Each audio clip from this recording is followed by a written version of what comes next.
Jakari Foster has just completed one of the best individual defensive seasons in Tech football history. Today, the All American safety describes his story, including who he is as a person, plus the Bulldogs' success on the gridiron on Tech Drive.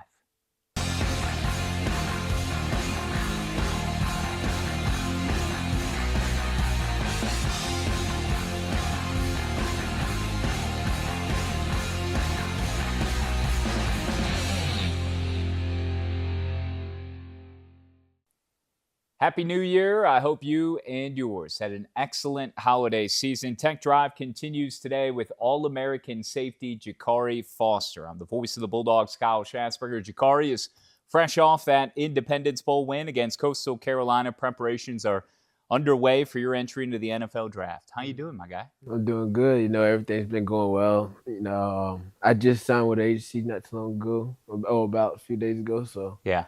everything else just, getting scheduled out, progress getting made, and that's what we're doing. It's like your life is still almost just as regimented in many ways, even with the football season, behind you. We'll get into a lot of that, who Jakari is as a person, obviously this season, and I want to start with this schedule. You're a fifth-year senior. You're pursuing a degree in sociology. We'll get more into the draft, but what does your schedule look like now? You've just started actually training now as Yeah. part of the offseason in preparation for the NFL. So basically, I got a lot of in-person classes, 9:30 to 3:15 every Monday, Wednesday, Friday, and so we're just trying to figure a way to work around that schedule. Because my hard days are going to be on Monday, Wednesday, Friday, and then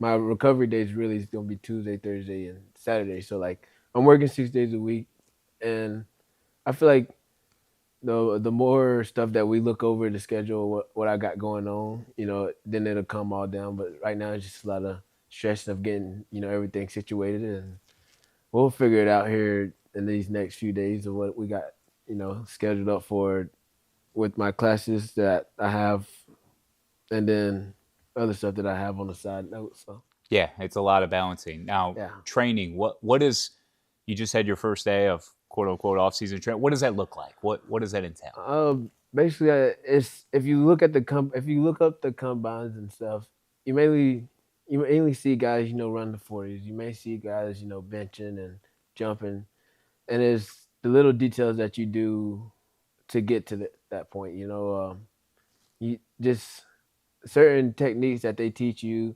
That's the stuff we did today, and I feel like we made a little bit of progress today. I'm back to like actually getting to work out more than what I did during the bowl week, and now a little bit short days of before. I mean, after the bowl week. So just the little technique stuff, the little details that they are teaching us for those benching and for the jumping and all that. That's basically what we do, and the more it goes and it goes, the better you're gonna get. So Sure, you're able to focus so much more time and energy now on yourself and on your body well, versus definitely. the season or preparation that you put into a scout or opponent each and every week, and obviously in balancing schoolwork and your personal life. But are you working with a specific like coach or trainer, or is it still with who Louisiana Tech and Dave Scholes and the staff provides and makes Uh, available? I'm working with a 10-10 that's here in Ruston. I believe it just opened this year. Okay. I one of my agents my agent ended up finding it, and we talked about it. He talked to the guy, it's cool and everything. So He said I was gonna be his primary guy. He's done work with a few guys these past a few years when he was. I think he was up in Cali, I believe. The guy, Coach KT, at 10-10. But like other than that, I would say he's a pretty good guy. Like first day, the second day, really meeting him. Yeah. Working with him, everything's been going good. You gonna bring Bear or Junior, your dog or cat, up to some of those training sessions? I might depends. There's a little outside park that they can run around on. So I should have made it possible for us to accommodate both those animals. I met the dog, yeah. right, Bear, at one point after week one of this season. So big dog and cat guy, man. That's who Jakari is. Yeah, Junior, my cat, he goes for a run. Like if he sees the door open, he'll go out and run for about an hour, and he'll come right back. He'll sit at the door, wait for somebody to open it, come in, and lay down. What's the that's awesome. What's the genesis of selecting those names?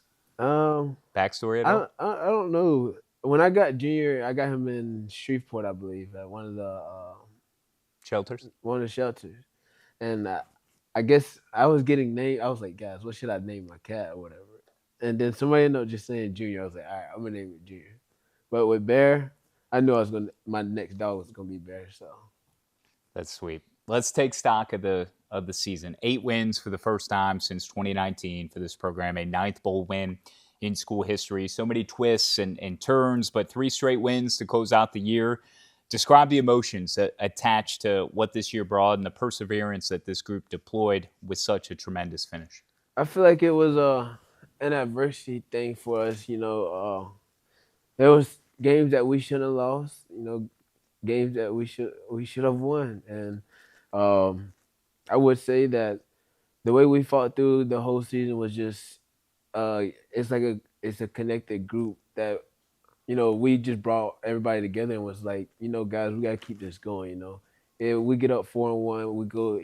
If you go back and look, we end up going 1-4 right after going 4-1, and so I feel like just the guys that they really put their heads down and were just like, let's fight this until all this ends, like the season ends, everything. Like we're gonna get this bowl game, and we're gonna go win the bowl game. So I feel like just guys, a lot of guys put their head down and started working, and we got what we got. So And it resulted in 8 wins, the bowl victory against Coastal Carolina, and for you personally, an All American season. First team by the AP, a second team Walter Camp All American selection, the fifth defensive back in program history to earn first or second team All American honors. The last first team All American at Tech was Ryan Allen, a punter in 2012. So you're the first in 13 years. What does this All American honor symbolize for you? nah, I feel like this is like a miniature like part of my life. Like get it to the league will be a big part of my life, but also just this part is like it was it's a thing that I was like kind of looking forward to, as I progressed from my first year of college till now.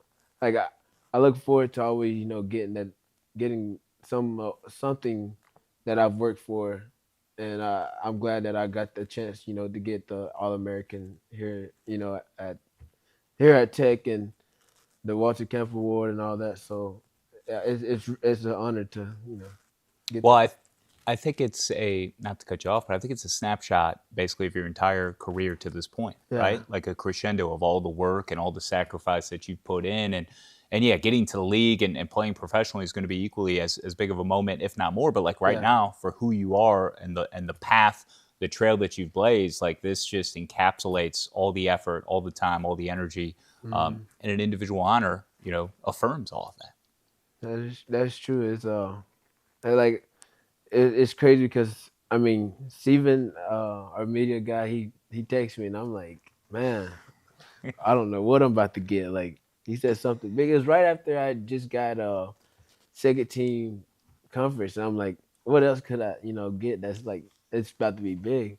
So whenever that All American came out, I was just like, hey, this is good. Like, and then when they told me I got something else coming up, and I seen what I had the AP All American, I was like, it's crazy. Everything, God's work. So Yeah, you were giddy about that stuff too in anticipation. It was funny and rightfully so. Like yeah, I think it's who you are. Like you've always got a smile on your face, and like even in us passing each other, like hey, what I'm get what's going to be said about me or what's going on. I'm yeah, like, bro, I have no idea, man. Your guess is as good as mine. But your phone was blown up, I think, quite a bit by Steven, sports information side yeah. for Tech football, the Feather, Stephen Featherston, and you bring up the Conference USA second team selection. So I, Mm, I, I got to ask you because second team in the league, and I've talked to Sonny about this. We've heard from many fans.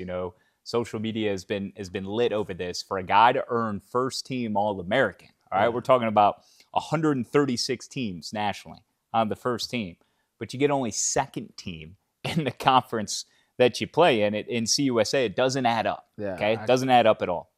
The national honor takes precedence and certainly overshadows anything. It's a much higher honor. But being announced afterward, what'd you think of the way that kind of played out from going to the second team? You're confused as if to ask yourself, like, what else could there be? And then you learn to get the All American honor. I think it was just like like when I seen that, it was just like my reaction was like, okay, like how, like how did I get this? But I felt like something bigger was coming. I just didn't know what it was gonna be.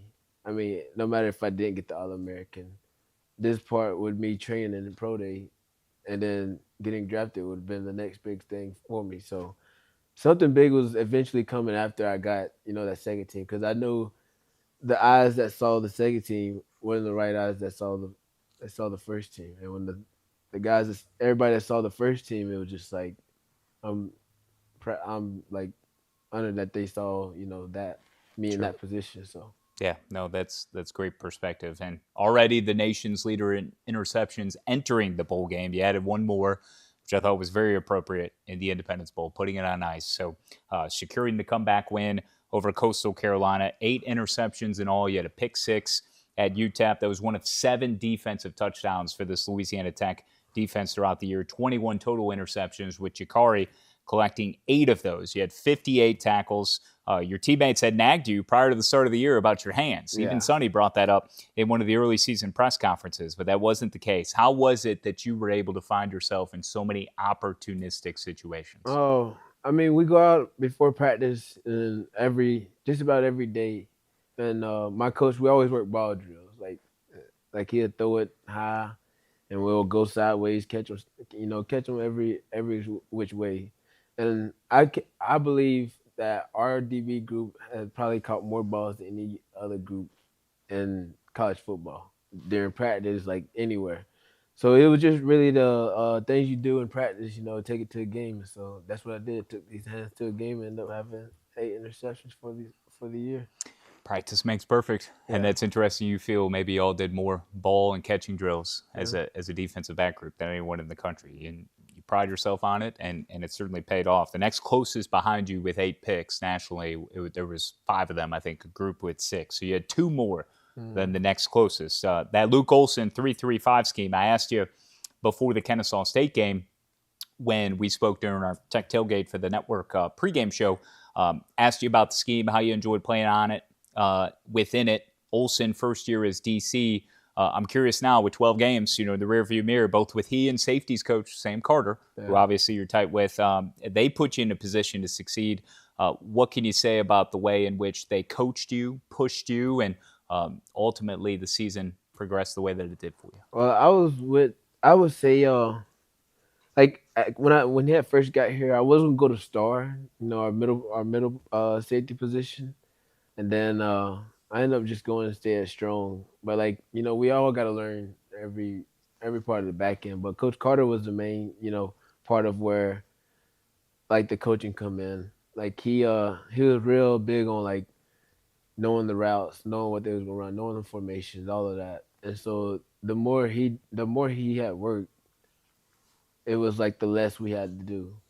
But the production we had to make on Saturdays was from the work he done. So just him doing the routes over and over again on Sundays, and then we'll go out practice it on Monday, Tuesday, Wednesday, Thursday, and Friday. We'll have a whole little walkthrough at the end of practice, like just the DBs, and was like, "Hey, we getting this, we getting that," and so I feel like his coaching has helped me, a good, helped me pretty good. As you see, I'm his third AP, I'm his third All American, and he's been, you know, he's been coaching good ever since then. So I feel like he's done a good job in his way. Yeah, Sonny has had a few different All Americans, and you're Yeah. just the latest.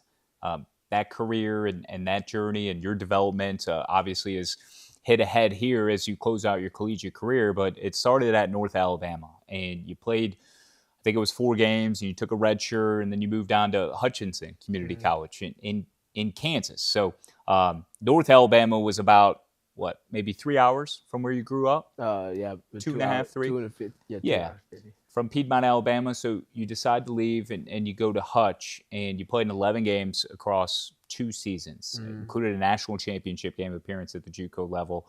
You paid off an old connection you had told me to a coach who had previously recruited you. So you kind of were reunited in some ways. And you also told me, and I'd love to expand upon this. You weren't really playing safety. You were playing like more nickel, Yeah, right? I was. And to your point, you need to learn how to play all positions of the back end. But Yeah. it wasn't until like your final game at Hutch, right, when you played safety. Mm-hmm.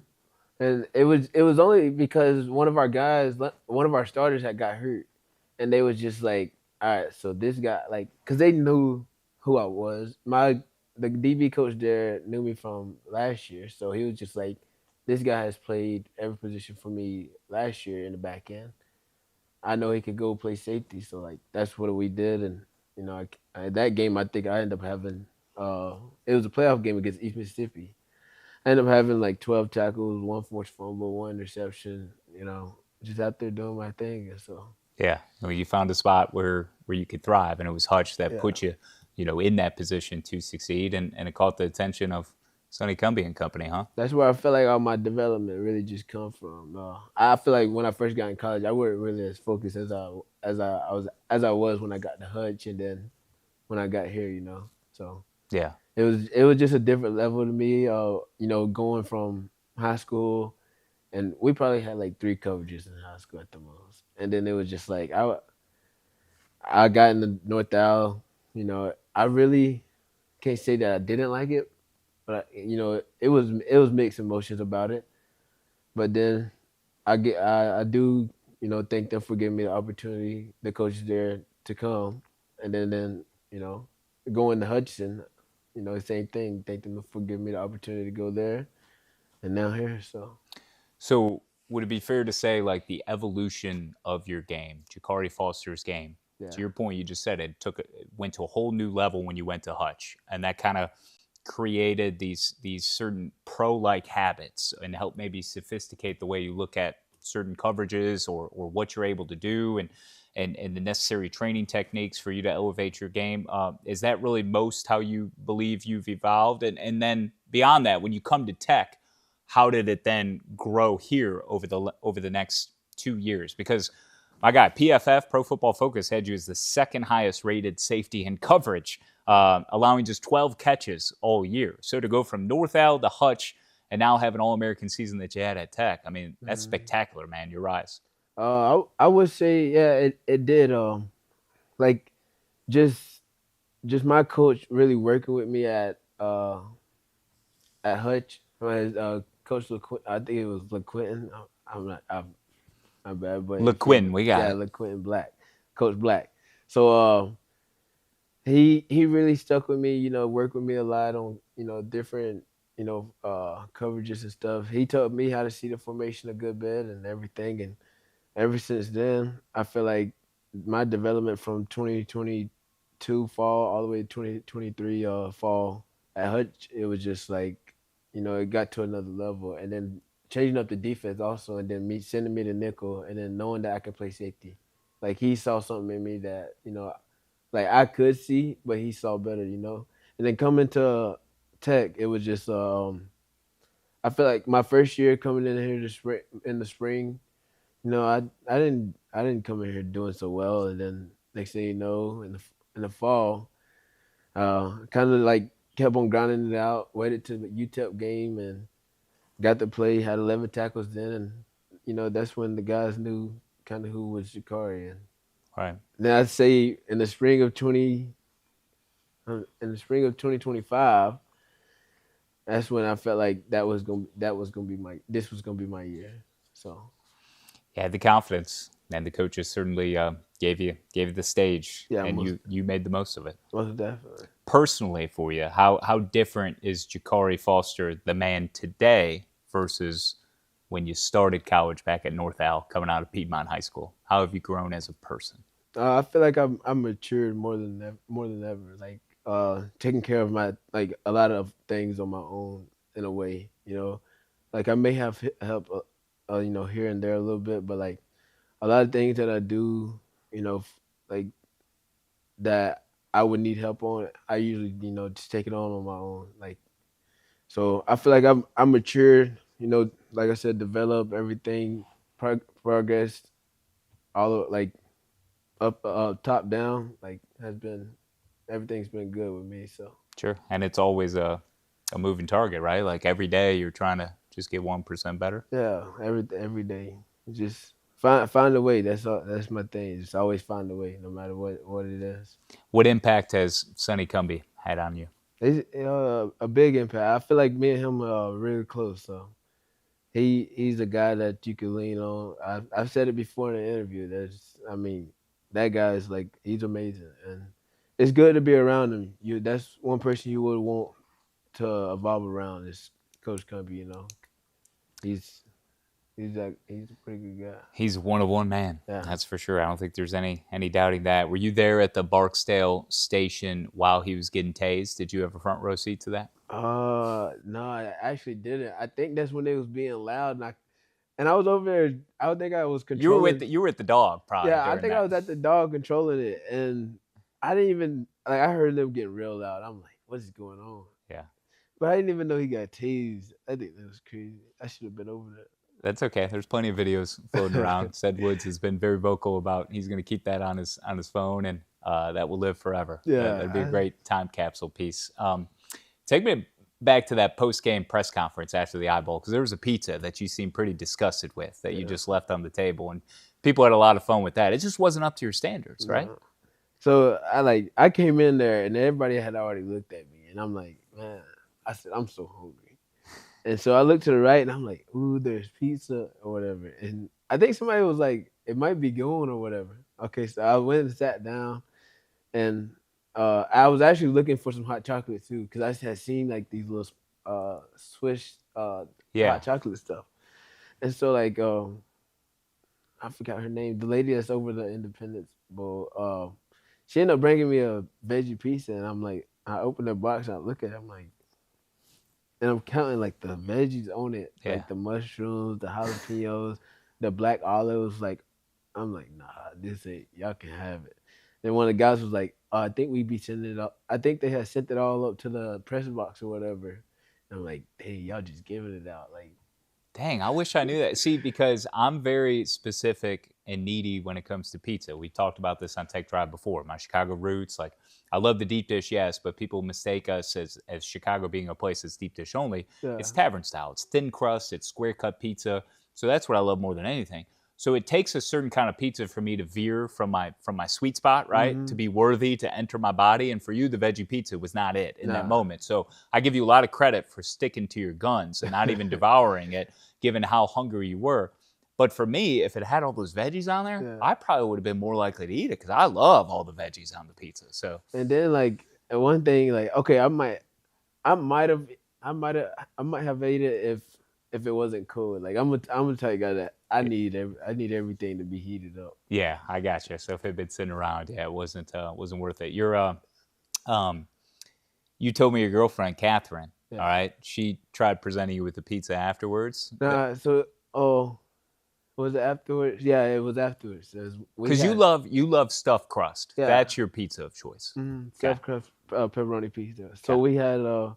we had stayed in the hotel back in Rockwall where Eli had stayed, and she had ordered a pizza because she was hungry or whatever, and she was trying to give me a stuffed crust pizza, but I wouldn't take it because I would just wasn't hungry at the time. And then next thing you know, she had put whenever I had my interview, uh, she had posted was like, I tried to give him this, but he wouldn't take it. I'm like, Okay. She's taking advantage of the trending nature of what that pizza yeah, post game of the eyeball had done to kind of rehash something. You thought you had passed the stuffed crust. hmm Uh, how would you describe it? At least that turmoil yeah, of you turning down the stuffed crust, but she yeah. made sure to bring it back up, hmm given that you turned down a pizza.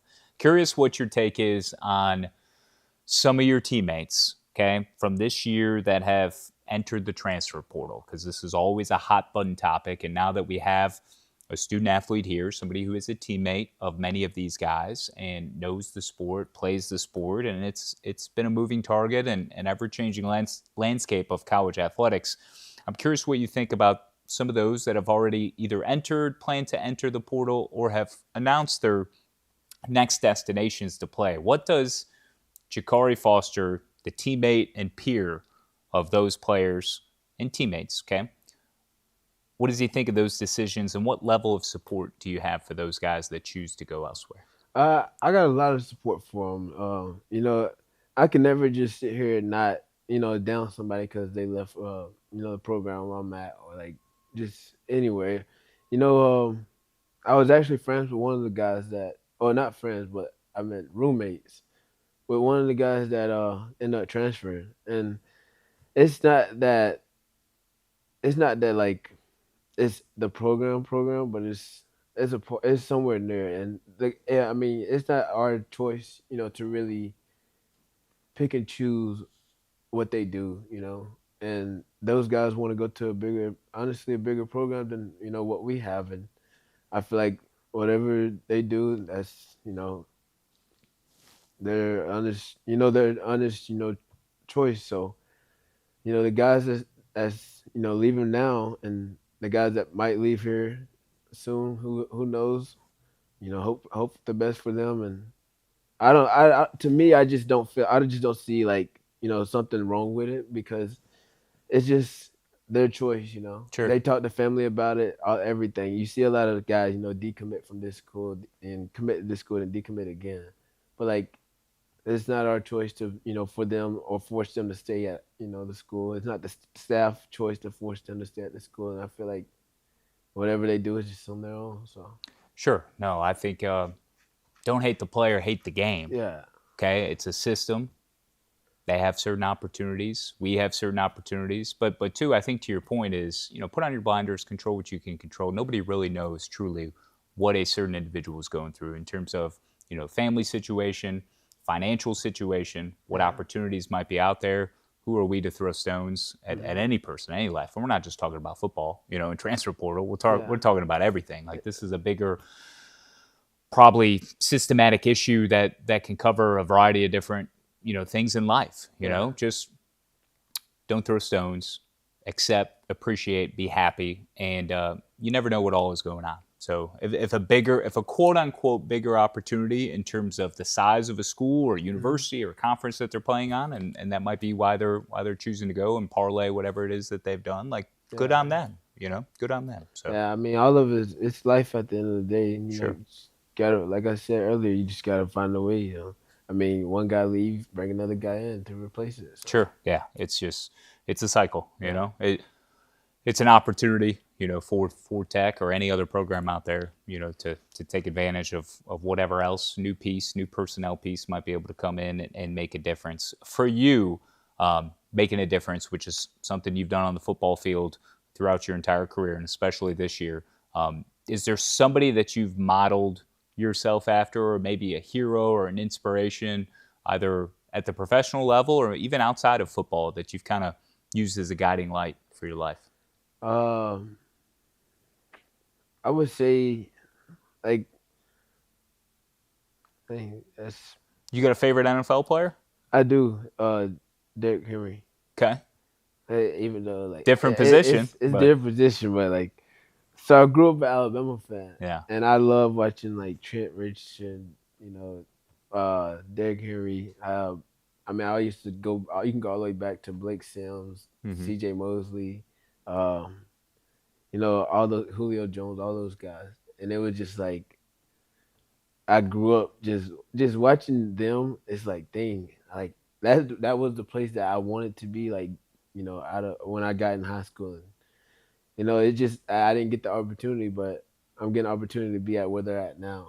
And um, I feel like I can't really say like who I've looked up to or who just one person that impacted my life, but like it's just a lot of support from back home or even here or just around the states. I get a lot of support from a lot of people and a lot of people that impact my life, and shout out to everybody that done it. I can't really just say there's one person I look up to also Sure. because like everybody works hard. Everybody that's in my part of life has been working hard, since the day I've met them. So That's that makes me beautiful. even want to work harder. So No, that's good. I was digging through your Instagram. We're friends on all the social medias, all of them. But it's I found a baseball picture. You oh play yeah, baseball at Piedmont High? yeah, I played baseball. Those some nice pinstripe unis, man. You look Yeah, good out there. It was a they picture of you were. at first base. What kind of baseball player were you? Uh, like what you Were you mean? good? Oh yeah, yeah, I was good. Okay. You can go. I got stats to show and everything. All Don't right. worry. I played I played all the outfield, played second base like once or twice. But Okay. yeah, I love baseball. I grew up. My thing about me is like when I was growing up, I thought I was gonna be just the baseball. Like I knew I was gonna be a football guy, but like baseball was my thing, and it was just like I feel like if I could have focused on that too, that would have been something else that I would have went for in college. Yeah. Well, baseball season is going to be here before you know it Yeah, here in Ruston. Have you gone to some yeah, of the Diamond Dog I've games? been to the games. Okay. I know a couple of guys. I'm real cool with one of the guys. One of the pitchers, Cooley. Okay. Yeah. Luke Luke, Cooley. yeah, Luke Cooley. Yeah. Yeah. Well, if you need something to wear, I know you got plenty of swag, but one spot you can go to is Patton's Yeah. downtown. All right, Patton's downtown. It's Louisiana, North Louisiana's tradition since 2007. Styles and brands for everyday life, game days, any occasion, including the outdoorsman in you. If you go to Patton's Western Wear, so you got two Patton's location, dress to impress, deck yourself in the fam out. You can find it all when you shop locally at Patton's, a North Louisiana tradition since 2007. A lot of uniquely designed, officially designed Bulldog Lady Texters gear. Get you ready for baseball season and certainly basketball season, Yeah. Jakari, because you made an appearance as your media tour has rolled on during the Lady Texters game here recently. You were speaking with Kyle Roberts. So everyone is just, let me just say it as I speak from everyone here at Louisiana Tech, certainly the football program, like but everyone associated with this university and community, man, we're so proud of you. We're so proud of the Bulldogs and what they've been able to accomplish this year in football, and we're rooting like hell for you, man, here moving forward. And I know, this is just the beginning. You're living your dream every day. I Hmm. see it. I appreciate it. I think it's kind of an infectious way in which you operate your life. Your girlfriend Catherine seems like y'all are happy and as loving as anyone can be, and the family and friends that you have and have connected yourself with, they just seem like everybody you've surrounded yourself with, and it's obvious it has helped to contribute to just the person you've become in the college football player. Most definitely. Most definitely. Would you believe Yeah. though that, like, do you take bits and pieces from everyone and every interaction and influence in your life and try to learn something from that to help make you a better person? Yeah, I do. I think like cuz I'm the type of guy that I'll listen to like whatever, a person got to say. Now, if it's something that is just like out of the blue or like not saying really just dumb, but like if you just bring something up that I don't necessarily want to listen to, then I'll probably hear it and then go out the other one. But yeah, I'm a guy that sees everything, observe every like wherever I'm at, the people, all of that. Like that's the type of person I am, and so Sure. The NFL draft, April 23rd through the 25th in Pittsburgh. We've talked a little bit about your training. Obviously, that's the next big goal to hopefully hear your name called. And if hmm not, hey, that's just going to be another piece of motivation, and you're not going to quit. You're going to continue to work and find yourself elsewhere. But nobody knows, yeah. to something you had brought up, earlier in this conversation. The training is ongoing. You're working towards that draft, pro days and combines. What is the timetable? What is the schedule like for that? Will Louisiana Tech have a pro day? They should. They haven't figured it out yet. I'm pretty sure they usually do it same week as LSU because I believe all the coaches are already in state and so Sure. they'll just wrap around. But it'll be like right there in late March. I'm Okay. pretty sure. Okay. I'm not exact, but they said they will let me know when they find out. Okay. What your representation, your agency, Legacy Trust Sports Group, how'd you get connected with them? They really just one of the guys he played at. It's actually with C.J. Mosley and Levi Wallace, a guy that played at Alabama. He was a walk on, ended up going to the league, and um, Rico Allen, he played at Atlanta Falcons. Um, and Brendan's a guy that he really they they all just like basically hit me up in a way. Or Rico did. And next thing you know, I got connected with all of them. We had a Zoom call. Everything went great. My mom loved them, and I was just like, this is a group that I want to go with. So Yeah. I was, Well, if mom gave her approval, I mean, yeah, that's the most important part, right? most Yeah. definitely. I make sure that everybody gets to talk to mom. So Yeah. whenever I know that she's happy about the situation, that she's agreeing on the situation, and it's good with me for sure. Like, cause she wants me, like I can handle it, on my own and stuff. But I gotta always check with the mother and make sure she good too. So No, no, everything. no doubt. How appreciative are you of what your mother has Uh, provided for you throughout your life? I'm very appreciative everything she's done to this point. And on like she's a hardworking woman. She finds a way. That's where I get it from. Just growing up, they always found a way, and that's what I look forward to doing. Struggle or not struggling, I'm always finding a way to get to what I want, get what I want. Yeah. Well, you're going to be a busy man over the next few weeks, couple months. Again, the NFL draft at the end of April. We'll see what happens for Jakari Foster here moving forward. You got to take time for yourself, though. You laid it out. You're working basically like 6 days between class and training. Hmm. What are we doing on the seventh day? I mean, we got hobbies. We just sitting around. Like, I'll probably go golfing on a okay, Sunday. I'm actually gonna be off on a Sunday, so I'll probably just go golfing here. You know, take that. I'll probably go golf in the morning, but make sure I get that rest for the evening and stuff. okay.